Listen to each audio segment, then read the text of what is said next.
Hey everybody, Mah-Dry-Bread here. Pokemon Red with only one Clefairy was a fast-paced solo run. Let's follow that up with a type-exclusive team run. Today's the day that we figure out would I be able to beat Pokemon Gold with a team of only fighting types. So, you know the drill, we can only use Pokemon that are at least partly fighting type. That might actually be kind of hard this run, because there aren't actually that many fighting types in Gen 2. There's Tyrogue and its evolutions, Mankey, Machop, Poliwrath, and Heracross. Even then, we can't get Poliwrath anytime soon, since its Elemental Stone isn't until the post-game. We're only even going to have one Pokemon until after the second gym.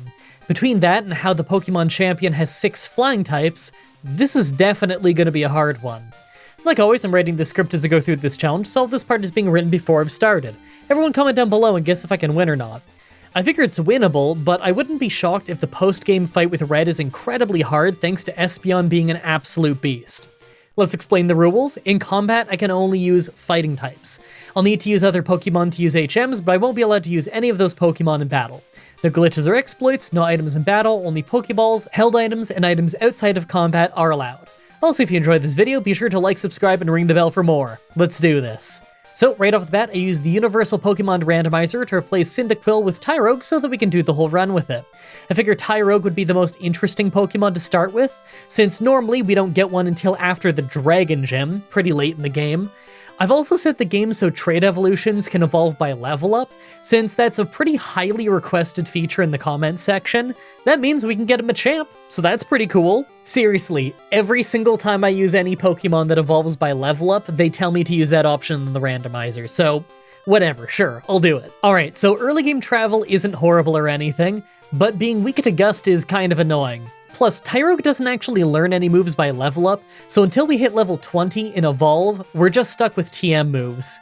That said, we can't even learn any until after we beat the Flying Gym for Mud Slap, so we're gonna have to get strong enough to tackle our way through the Flying Gym. They're low levels, but Mud Slap ruins our accuracy and Gust is super effective against us, so it could be a real problem. Now, we don't have any access to vitamins early, so it's going to be pretty random what we evolve into. More attack means Hitmonlee, more defense means Hitmonchan, and equal attack and defense is Hitmontop. Personally, I'm really hoping we don't get Hitmonchan because it's just awful until Gen 4, but we'll roll with whatever we get. I don't really want to get Hitmontop either because its moves are terrible. Hitmonlee really is the best if we can get it. I figure we'll have to evolve before we can beat the second gym, but who knows, maybe we'll at least get past the first gym before evolving. Let's see how it goes after I beat Bellsprout Tower. I noticed that on level ups, we either have one more point of attack or our attack and defense is equal. Maybe if I hit level 20 and they're equal, I'll intentionally not evolve and then hope the next level has more attack. Having a Hitmonlee would really give us a huge advantage over Hitmontop or Hitmonchan. Here we are at the Flying Gym, and I had to grind all the way to level 16 just to get through the trainers in the gym. And although Pidgey went down just fine, Pidgeotto was brutal. Even with a berry, we come one hit away from making him faint every time. Am I really gonna need to double this guy's level just to beat him? In case you've ever wondered why I haven't done a Tyrogue only run, it's because it's crazy weak. Okay, still took a couple of tries thanks to bad crit luck, but at level 18 we pretty easily could get a win. I made sure to use the TM for Mud Slap since we needed to hit ghosts anyway. Time for travel and we're only 2 levels away from evolving. Problem is, we have the Bug Gym coming up, so even if we learn some fighting moves, we're just gonna get resisted. I'm holding out hope that we'll turn into a Hitmonlee and can brute force our way through with his super high attack stat. I made sure to pick up the TM for Swift on the way, just so that we have a slightly stronger move. I doubt we'll keep it the whole run or anything, but it's reliable and it uses our attack stat in Gen 1, so it'll still be useful even after we evolve. Speaking of, in Slowpoke Well, we hit level 20 and had higher attack than defense, so we became a Hitmonlee. Wow, we just went from 28 attack to 62 just by evolving. Hitmonlee's kinda crazy. Alright, Bug Gym shouldn't be too hard now. Let's give that a try. Yeah, so it turned out that Hitmonlee with Swift is way too much for Bugsy to handle. Scyther is a pretty solid Pokemon, but it could not handle our Ninja Stars, I guess. Super easy to take down. After that was the rival fight where we literally only got hit once, and it was by scratch, so pretty much nothing happened, no problem at all. Let's go get some new Pokemon. Alright, there's a lot to do now. First, I get Headbutt from a TM and start slamming my torso into trees? I mean, Hitmonlee doesn't really have a head, does he? So I'll flash it on screen, but it turns out that headbutt mechanics for trees in Gen 2 are actually super complicated. Only some trees can have a Heracross in it, and it's kind of hard to figure out which ones because it's different every run. I have to find a high encounter tree, and they have an 80% chance of having a Pokemon, and then a 30% chance of that being a Heracross. After I finally got that, I went ahead and caught a Drowsy outside of Goldenrod to trade for Muscle, the Machop. I didn't have to trade for one, I could catch one after the gym, but it being traded means that it'll level up faster, so that's pretty cool. Plus, getting this a whole gym earlier means that I can use it at the normal gym. Super useful. Also, I got the TM for Dig just so I could have it. Don't know if I'm going to learn it, but I know some of the team can learn it. I'm probably going to want that in the Ghost Gym. Alright, let's go beat Whitney. Yeah, our new Machop did the whole fight by itself. It could have been harder if Miltank was smart and didn't use Rollout, but she used it, so she was locked into an attacking move that we resist, and she couldn't use Milk Drink to heal back up, so it was an easy fight. Hey, now that we're done with that, we can catch another new Pokemon, Mankey. I love this one. For sure, it's going to be one of the better ones on our team because he's got decent moves and he's pretty fast, although I'll have to invest some experience points in him first. Our Machop is just leveling up so fast from being traded that no one else can really keep up. Now, all we have to hit Ghost types right now is Dig and Mud Slap, but I still think I'm going straight after the Ghost Gym anyway. I'll put Dig on Mankey, get it some levels, and then give it a try. I think it'll go fine, but there's only one way to find out. Wow, I thought we might win, but I didn't think we'd win this easily. Mankey just swept most of the team with Dig. We needed a little bit of luck for Hypnosis to miss, but that's not really a big deal. Even if we hit, we could have just sent in Hitmonlee with Mud Slap to finish it. Super easy. Alright, that means we're traveling to the next few gyms. I figure the fighting gym might not be too bad, just because we have a large team. Then the steel gym after that should be easy for once. Steelix does have insane defense, but we have a lot of Pokemon with fighting type moves, plus we have stuff like Mud Slap and Dig, so it should be an easy win for us. Then we have a super easy ice gym, that'll be even easier than usual since we have fighting moves.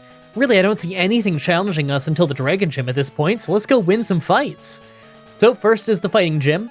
Our Heracross is a pretty low level compared to his Primate, but it made a great opener because it could just use some Leers while it was failing to take us out thanks to our type advantage. I thought we'd soften him up a little bit for the rest of our team, but we actually ended up taking him out with Heracross himself. I love how high Heracross's attack is. It's a shame it doesn't have better moves in this game.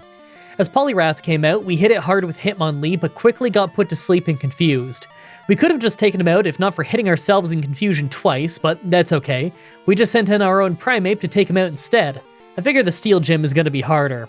Alright, so right away, the Magnemite is just a one-shot, so the only real threat is Steelix. We've got a ton of moves that are super effective against it, but it's got crazy high defense. So I send in our Primate first to try Dig. It really didn't do much though, and Iron Tail nearly one-shot us, so I went for Low Kick, a move that does damage based on weight, and it's a very heavy Pokemon. It did a little bit more damage, but we still just went down, so I had to send in Hitmonlee next. I decided quickly that Mud Slap is the way to go, and although we got dropped from full health to only 1 off Iron Tail, the accuracy drops of Mud Slap quickly built up, and the already inaccurate Iron Tail missed. We didn't fully drop his accuracy before going down, but we dropped it a lot. After that, I sent Machoke in, and almost took it out, but she used a Hyper Potion, and his Iron Tails are still just a 2-shot on most of our team. We kept Karate chopping and not getting crits as he kept missing Iron Tail. It took a while, but eventually we finished him off. Last was another Magnemite, who is of course just a one-shot with Karate Chop. It was hard, but it was a first try. Okay, that means we're on the move, and we thankfully have access to the experience share now, although not really sure how much we'll need it. A nice thing about having a full team of fighting types is that they all have pretty good attack. I can put basically anyone I want at the front of the party, and they do a good job of fighting trainers and wild Pokemon to stay leveled up. Our team is all very equal in levels because there hasn't really been anyone on their team who's bad at fighting trainers. I think that we're going to have an easy time fighting through the Ice Gym, and the rival fight after might be pretty easy too. I can see the Dragon Gym being a real problem because of paralysis, but that's not for a little while. Let's go make some progress. Yeah, the Ice Gym went just about how you would expect. We had Heracross take out Seal at the start, no problem. Then we just one-shot the rest of his team with High Jump Kick. Hey, what do you think the High Jump Kick that Hitmonlee does looks like? Maybe it has a defined look in the TV show, I don't really know. Personally, I'm thinking it's like a pro wrestling dropkick. But like, of course that's what I'd be thinking of. Maybe if you do martial arts, then you'd be thinking of something else. I do love the idea of Hitmonlee drop-kicking Pokemon all across Johto, though. Maybe Jump Kick is like a drop kick, and High Jump Kick is like a missile drop kick. Or like, High Jump Kick is when Mark Gingerak does a drop kick. Oh my god, his drop kicks are crazy. First up for the rival fight is Golbat, so I have Heracross just use Horn Attack. It seems like a weird pick since Wing Attack does so much to us, but it actually pays off because we ended up critting Horn Attack early to take him out. For Haunter, I just sent in Primeape to hit Dig, then I watched it finish itself off with Curse. We take no damage on turns where we get knocked out, so as Feraligatr comes out, we switch to Machoke and start chopping. We actually didn't take all that much damage since he was just wasting time with Scary Face and weak water guns. After that is Magnemite, who's of course just a one-shot, and last is Sneasel, who is also a one-shot. Golbat was kinda tough, but that went great. So the next major fight of the game is gonna be the Dragon Gym, and I could see it being pretty hard. Most of her team has Thunder Wave, and although it has a built-in miss chance when the AI uses it in Gen 2, it still hits most of the time. Then there's the really strong Kingdra at the end. I think that what I'll do is put Machoke at the front of the party and try to finally get it to evolve into Machamp.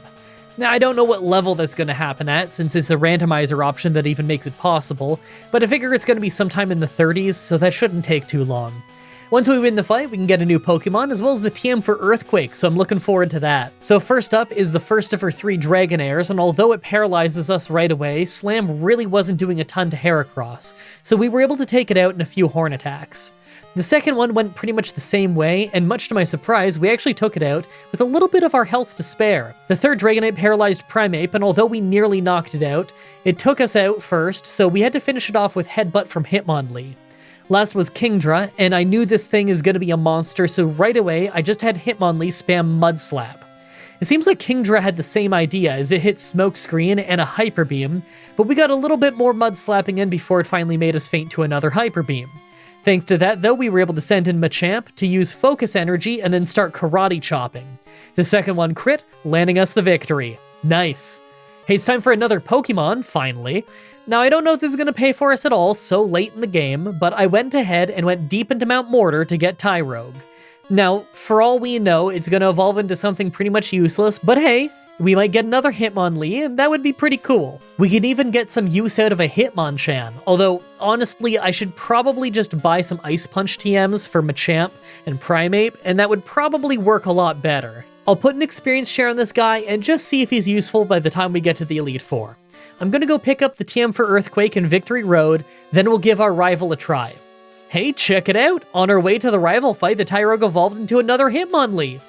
Feels kinda weird using 2 Hitmonlees, but hey, maybe it'll help us by the end. I figure it's at least gonna be useful by Kanto. Alright, rival fight. Right away, we just one-shot Sneasel with a high jump kick, and second is his always terrifying Golbat. I had Hitmonlee Headbutt as it confused us. We got 2 hits in, but then it crit just to one-shot us with a Wing Attack, so I had to send in Machamp back in to tank a Wing Attack and finish it off with Karate Chop and return. I picked Karate Chop by accident, but it's okay. It confused us on the second turn and we didn't hit ourselves. Kadabra is next, and it probably could have been hard if not for how it wasted its time with Future Sight, so Heracross was able to easily take it out with a couple of Horn Attacks. Out to Primeape as Haunter came out, not only did Dig dodge Shadow Ball, but it dodged Future Sight as well. We took it out fast in 2 hits of Dig. Second from last is Feraligatr, and I thought we could take it out with Heracross, but we weren't doing tons of damage, and his slashes took us out as soon as they crit. We had to send in Machamp to easily finish it off, and last is Magnemite, who is, of course, a one-shot. Now that we're at the Elite Four, let's take a look at our team. Well, some of our levels are pretty low. I kind of think that the Psychic Trainer Will is going to be a serious issue right off the bat. Plus, after that is Koga, and he's got that super powerful Crobat that double resists fighting moves. Bruno and Karen might not be too hard, but then after that is Lance with his full flying type team. Yeah, this could be a really hard Elite Four. I'll put Ice Punch and Earthquake on the team and then give it a try, but I get the feeling that we're going to have to do some pretty serious grinding before I can win.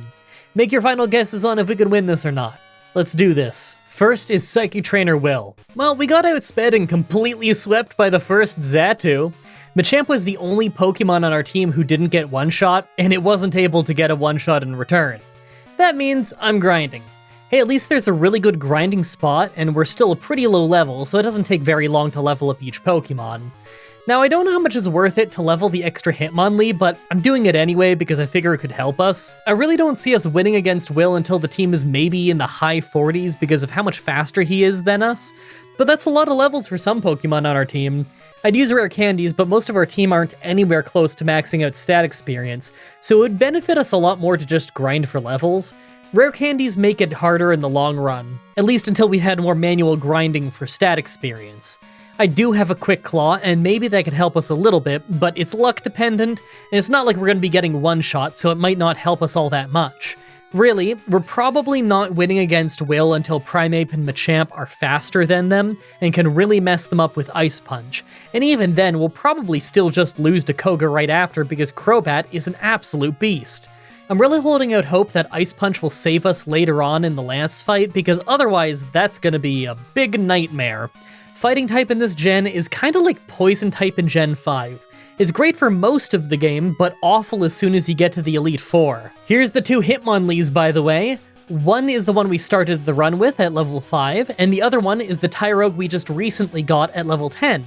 As you can see, the stat difference between them is just about nothing. The one that we had for 5 more levels has slightly higher stats on everything but speed. Now, considering that we've been grinding on Pokemon that give a lot more stat experience than a lot of the stuff our original Hitmonlee was fighting early on, I guess that means that if I want to use rare candies later on, it won't really make a big stats difference. I think I'll use rare candies if we're still losing past the mid-40s. I'm sure it won't blow your mind to hear, but it's much slower to grind up in team runs than it is in solo runs. Leveling 5 Pokemon takes roughly 5 times longer than leveling up 1 Pokemon. Shocking, I know.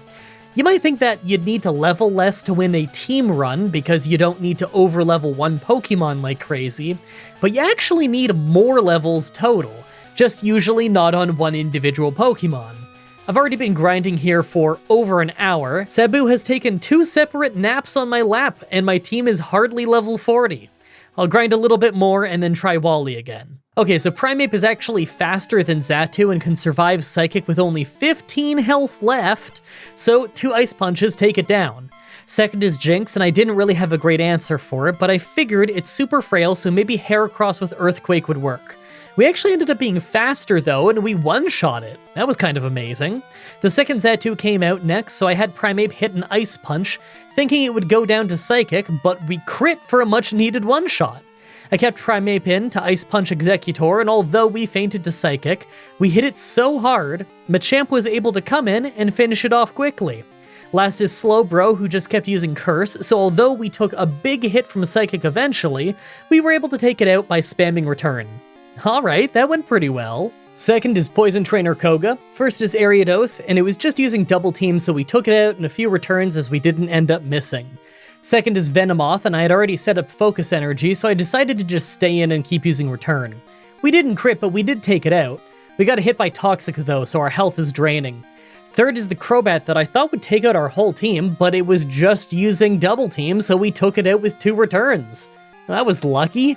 After that was Fortress, though, and our Toxic quickly caught up thanks to him stalling us out with Protect.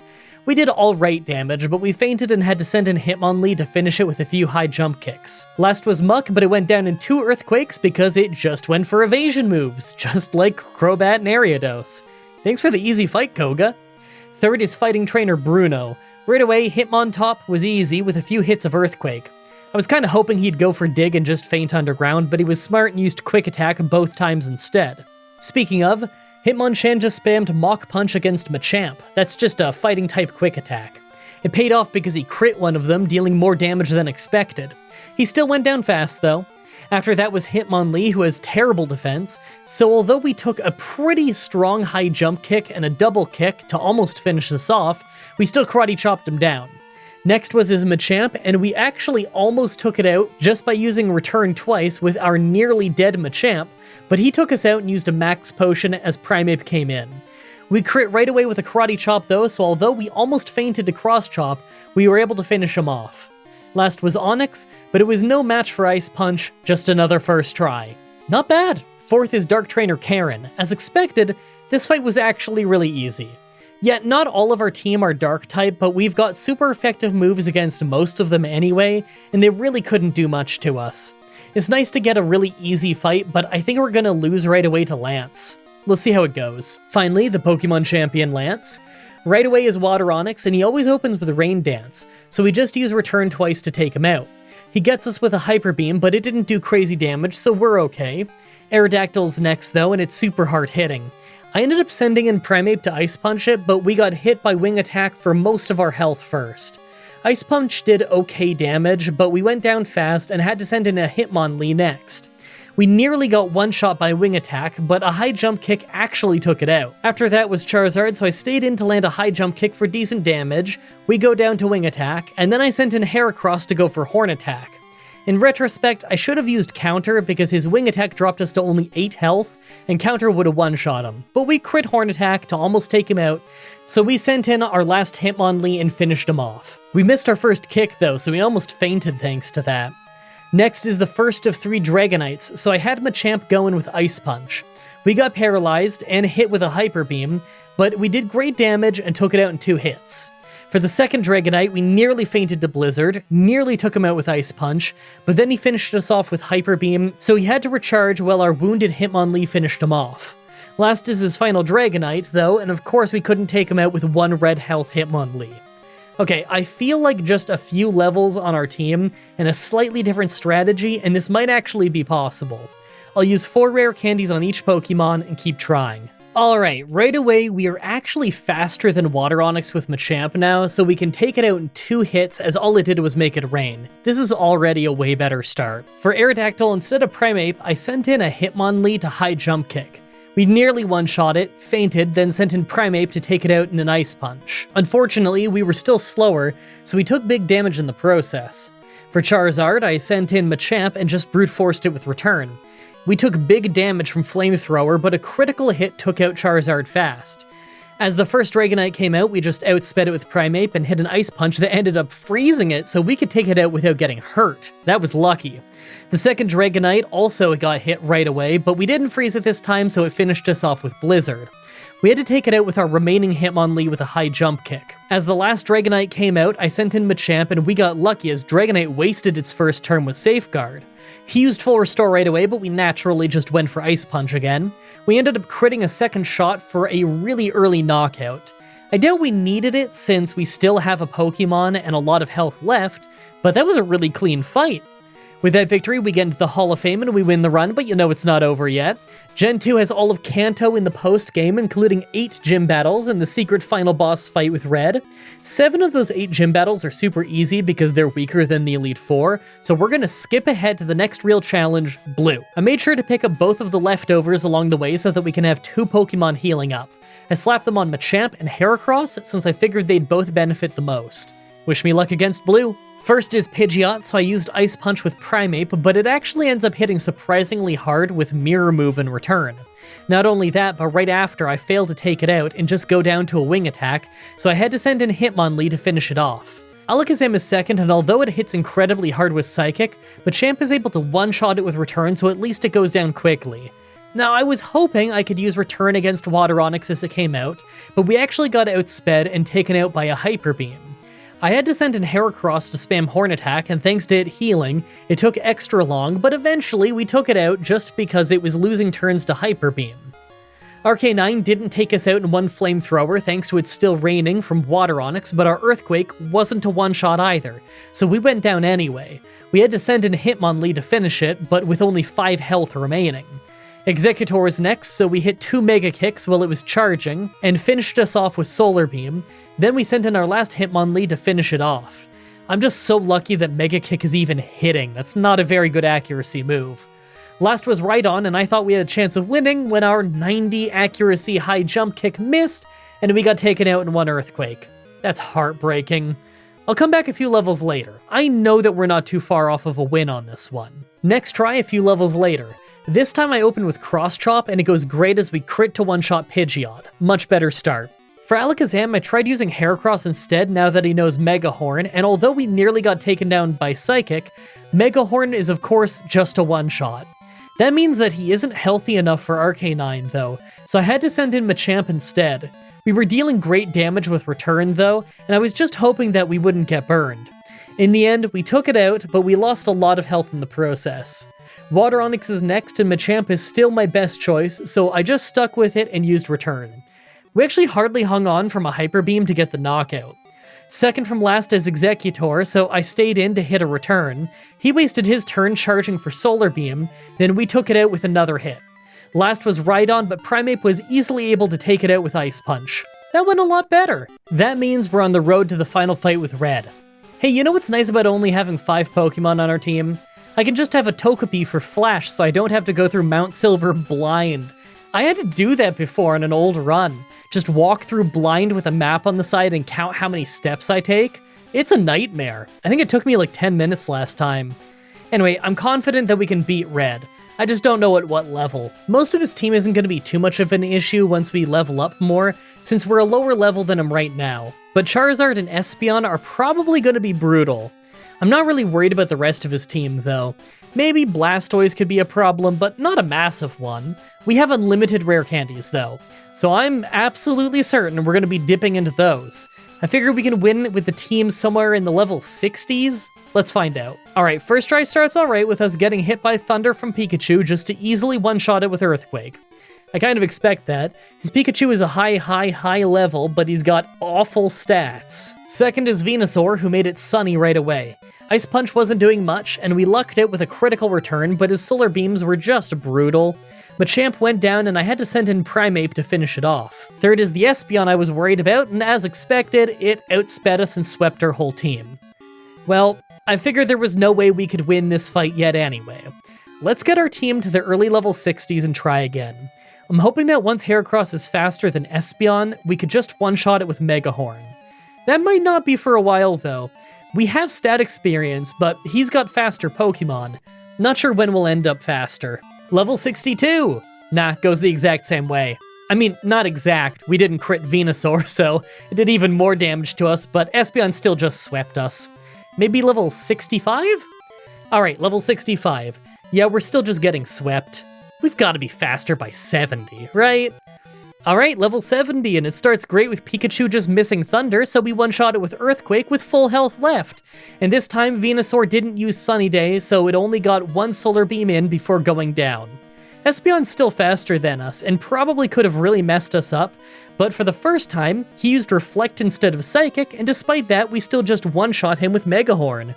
Maybe we're going somewhere on this attempt. I sent in Hitmonlee to deal with Charizard, and right away our Mega Kicks weren't doing much thanks to his Reflect, but at least he missed Fire Spin early. Wing Attack was doing a ton though, so I had to use Endure to make him waste an extra turn. We still went down, but thanks to that, we got him to run out of Reflect while his health was low. That let me send Machamp back in to tank a Flamethrower and finish him off with Return. As Snorlax came out, we hit a Karate Chop for half his health, we went down to a Body Slam, then I was able to finish him off with a high drop kick from our other Hitmonlee. This is actually going great! Last was Blastoise, so I had Hitmonlee hit a few Mud Slaps before we fainted to some Surfs during the rain. Once we went down, I sent in Primeape to spam Karate Chop, and it worked! He missed all of his moves, and we just took him out after a handful of hits. That was a pretty good win! As expected, that was a really fun run. I'm a big fan of these team runs in general, and these type-specific runs always give us a really nice challenge. I'm really happy we ended up with 2 Hitmonlees because that ended up really saving us by the end of the run. I really hope you guys like that run. The next Pokemon Challenge should be up next week on Saturday like usual with Pokemon Platinum with only ground types. As always, I'm looking forward to your suggestions in the comments, in the challenge request section of my Discord channel, and on Twitter. Subscribe, ring the bell, stay tuned. Outro time. I guess you all want to know the medical updates. That's what everybody always asks about.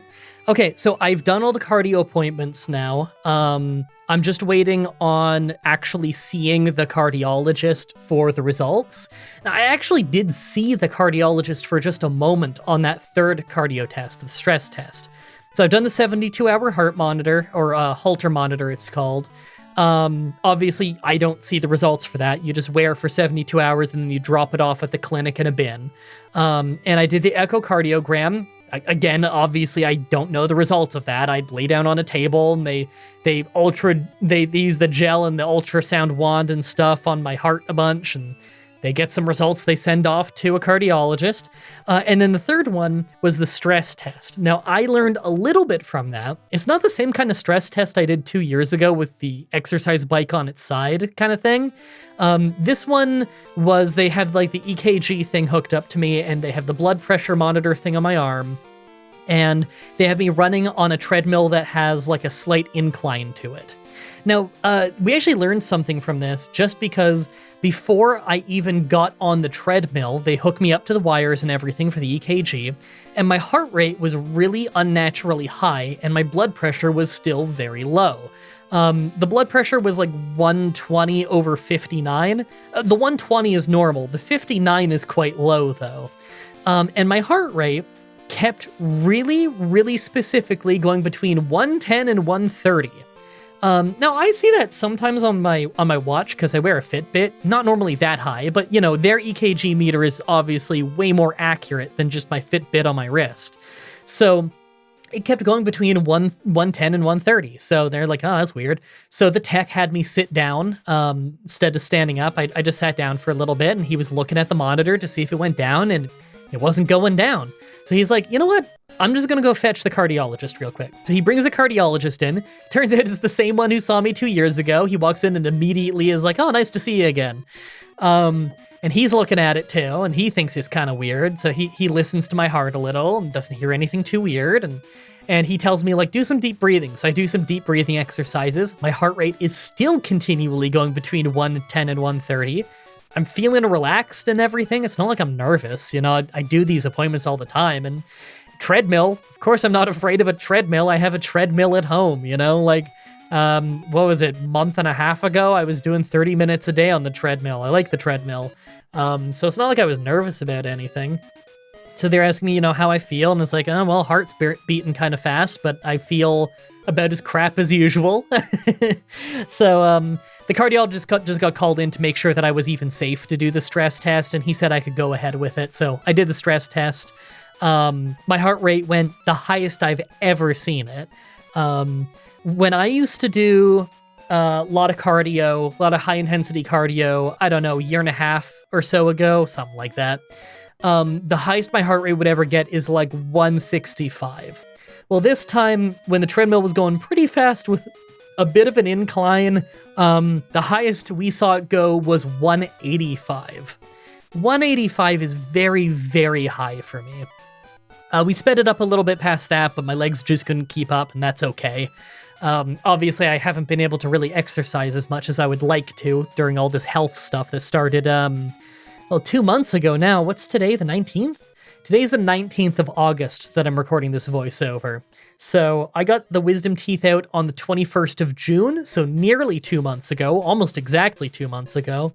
And it was during the week after I got those teeth out that all these problems started to slowly creep up. So yeah, I've been dealing with this for about 2 months now. So they've got all those results in.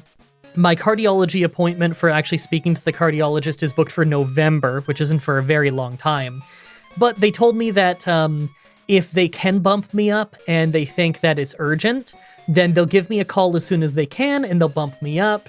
I worry that it would still take a long time even if they bump me up, because the last couple times they called me, actually originally all 3 cardio appointments for the tests were in November, but all 3 ended up getting, I got calls back and they bumped it up by months and months all the way to August. They told me that they would bump it up if they get a chance, and if they, you know, see something concerning, of course.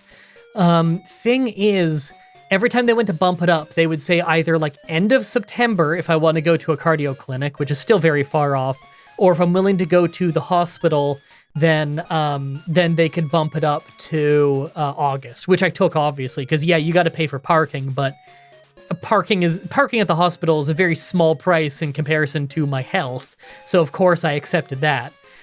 Of course, you pay for parking at the hospital. Anytime I talk about any kind of payment in the healthcare system, I always have people who are shocked and they're like, you pay for that? I thought free healthcare meant free in Canada. No, you still pay for your prescriptions, you pay for your dental, you pay for your eye appointments. I actually just went to the eye doctor today. I go every 2 years and oh my God, So I got to get new lenses because my eyes have gotten a lot worse. If you don't know, I'm nearsighted, which means I can see up close but not far, but like I'm really nearsighted. Like my eyes are awful. If I take my glasses off, I can't read the monitor in front of me. So I need glasses to read these scripts and to, do my job. My whole job requires glasses. So obviously I need to update my prescription because I went to the eye doctor and of course my eyes got worse. They do every 2 years. So they got to get me new lenses, but when they get me new lenses, they want to take care of my eyes and protect them, which I appreciate, but that means blue filter lenses. That means they put all these coatings and stuff on it so that it's like lower contrast. Different things that are supposed to preserve my eyes. The unfortunate thing is that meant that my appointment today cost $615. Ouch.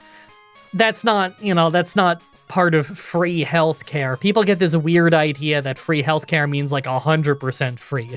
No, it doesn't mean 100% free. It means you don't pay for like a doctor's checkup, although they really rush you bad at the doctor's office. You don't pay if you go to the walk-in clinic, although if they prescribe you something, then yeah, you've got to pay for that.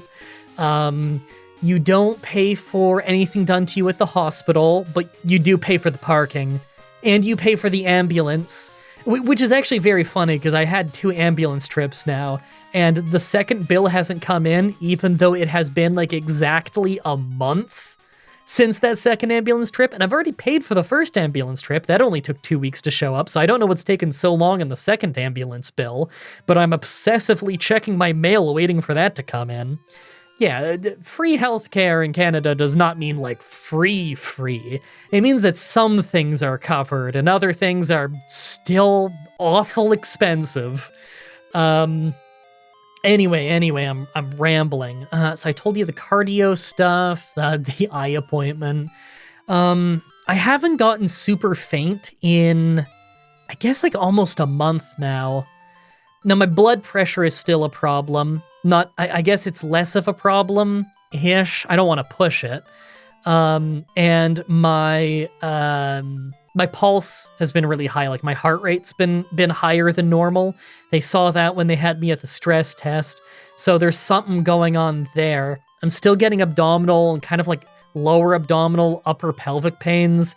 Some days the abdominal pains are like all the way up just under the top ribs, but typically it's much lower than that. It's typically below the belly button, But we're still just doing tests and everything. My family doctor still has not requisitioned that gastroenterology stuff. Enteronology. I'm not sure if I'm saying that right. Even though I went to a walk-in clinic again because there was red spots in my stool that might have been blood. We don't know. So I went to a walk-in clinic for that, and they said, like, yeah, definitely get scoped when you see your family physician. And so I call my doctor's office again, and I let them know, red spots in the stool, and they're like, is it blood? And how can I know? I just say, there's red spots in it. It might be. And they tell me, well, if you're worried, if you're concerned, then go to the walk-in clinic. If you're concerned is a really nuts thing to hear from your doctor's office after you tell them there's red spots in your stool. What sane human wouldn't be concerned? But whatever. It's only happened once, so maybe that was a fluke. Maybe it was something else. Maybe the walk-in clinic doctor even thought that, hey, maybe you could have internal hemorrhoids or something. That's less dangerous. So maybe there's that. I don't know. Because the first time I went to the hospital, they already CT scanned my intestines, so they didn't see any blockage or anything, so it's not like a giant tumor. If I had a giant tumor, they would have seen it. So, I don't know, man. It's a mystery. Still nobody knows. Appointments happen very, very slowly. I say that. I've had like 100 appointments in August. Oh man, all the costs piling up in August. Took Sabu to a new groomer. Although I'm very happy with the new groomer. They did a really awesome job with him, so I'm not going to go complaining. It costs an arm and a leg, but, it's important. He's a breed that needs to be groomed regularly, and he's not very good about being groomed at home, so you really do need to take him to professionals.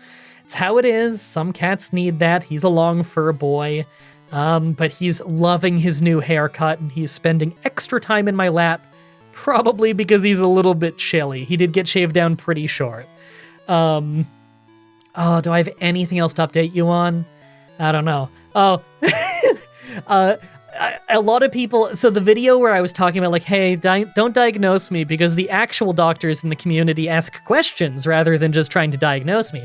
Everyone's been making joke diagnoses since then. Those have been pretty funny. That was a fun time. I started doing premieres for some of these videos again because I tried doing the no premieres thing for like a year because a lot of YouTubers would say like, oh, premieres kill your video's reach. And like, so I just tried stopping it for a little while. I don't know if that did any difference because around the same time that I stopped it is when that algorithm change happened where YouTube now prioritizes like 5-hour-long one view live streams on your homepage. Have you guys been seeing that too? I'm not even going to complain too much because I kind of like that it gives a lot of really small channels a chance now to get seen. It's like random no thumbnail streams and stuff, so I don't know how effective that is, but I have actually found a couple of small channels that are fun through that, so it's kind of cool. It murdered my view count, which is obviously not good for my ability to pay bills, but look, is the nature of the beast. That's just kind of how YouTube is. Algorithm changes happen every couple years that either are really good for you or really bad for you. It was really good for me when the algorithm picked up my challenges really hard like 4.5 years ago and got me a good living. It's unfortunate that the new update has made it a lot harder for me, but I'm just thankful that I got that opportunity in the first place. So yeah, that update happened at like the same time that I started not doing premieres to see if it made a change, so who knows if it made a difference. If I'm going back to premieres now and my view count gets murdered again, then I'll just stop doing premieres again, I guess. Maybe I'll just do premieres for like side Let's Play videos that make me $10 a video anyway, just because I do them for fun in the first place. Someone in the comments, and man, you shouldn't have done this, man. People got to be careful about frivolous bets. Someone bet multiple times in the comments. He was betting $20 that I have fibromyalgia. I have quite literally none of the symptoms of fibromyalgia. Now, I called him out on that, and he played it off with some jokes. Saying like, I love your videos, man. People with fibromyalgia are notorious for not getting a diagnosis or something like that. He said he's gonna wait for a real diagnosis. I think he's holding out hope that I'll forget his username and not be able to look him out to call him up on it when I do get a diagnosis, and it's definitely not fibromyalgia. And, you know what? If that's what he's banking on, then good move. Because I probably will forget by then. So yeah, I'm probably, I've won that bet, but I'm not getting a $20 tip. It ain't happening. I had something else I wanted to say that was funny, but I'm blanking on it now. Oh, it doesn't matter. I'll remember as soon as I stop doing the voiceover, and I'll tweet it out or something. Then if you really want to, you can go on my Twitter and hunt down the tweet or something. If I remember it, if it was important. I always inevitably have like one or two people comment on these, and they're like, geez, man, didn't tune in for a 20-30 minute medical vlog. Other people have problems too. We don't just announce it to the world. Well, I kind of feel like other people and me are in a little bit of a unique position. If you don't announce your problems to the world, that's a you decision. You do whatever you want to do. But if you had hundreds of people every single week directly asking you about your health, you probably would put out some kind of public statement to let them know how you're doing, because if they take the time to care about you, you're probably going to care to actually respond to them. Well, that's the situation I find myself in, fella. So of course I'm going to respond to them. They take the time to care about me. And they always say, oh, not to be rude, but, well, you're being rude. Chill out, brother. It's like they don't even take a moment to consider being in your shoes, you know? And to the people who are like, man, I didn't tune in for a super long medical update, that's cool. This is the ad-lib outro. You already know what this is about because I opened by saying it's medical stuff. just click the next video. Just watch someone else or something. I don't care. You go on with your day. No one's chaining you down to the chair and taping a headset to your head and forcing you to listen to me ramble. I see the viewer statistics. Most people don't listen to these outros. That's okay. It's just there for the people who like it. It hurts me in the algorithm that I make these because it hurts my watch time and my audience retention. I do the outro for fun because it's fun for me to record, and some people tell me that the outro is their favorite bit. So there you go. I do the outro. I don't know. Some people have this weird idea that everything you do on YouTube has to be like min-maxed for the algorithm and for the money and for this and for that. What about for fun? Hey, you remember when YouTube was new and everyone, like when pay started coming into it, when money started coming into it, everybody wanted to do this as their dream job because it seems fun? Well, it's only fun if you treat it like it's fun. This ain't one of those white-collar jobs where you're at home, where you're at the office for 8 hours, but you're really only working like 3 hours to get your work done, but you gotta kind of act busy. That's a thing with some white-collar jobs. This isn't really like that. You really do need to put at least 6 hours into working every day, and you often work through weekends, and there's no boss looming over you to make sure that you get it done, so like you gotta have a good work ethic about it, and you gotta build some good habits about getting your work done. This is a job that can be very hard and very demanding, but it can also be very rewarding. If you treat it like it's just a hardcore job, you will burn out because it demands a lot of you, and the stress is high, and it's easy to not be able to handle it well, and God forbid if you don't handle your audience well, then your audience will resent you, and you'll resent them more, and if you're at war with your audience all the time, then congratulations, your dream job is not a dream job anymore. I do things to have fun with it too, even at the cost of money, even at the cost of viewership. You gotta keep it fun. Hey, why do you think it is that not many YouTubers have been around since 2010, but I have? I'm still around. Why is it that so many longtime YouTubers, when they come to me, they're not asking for advice on how to grow or how to do this or how to do this technical thing?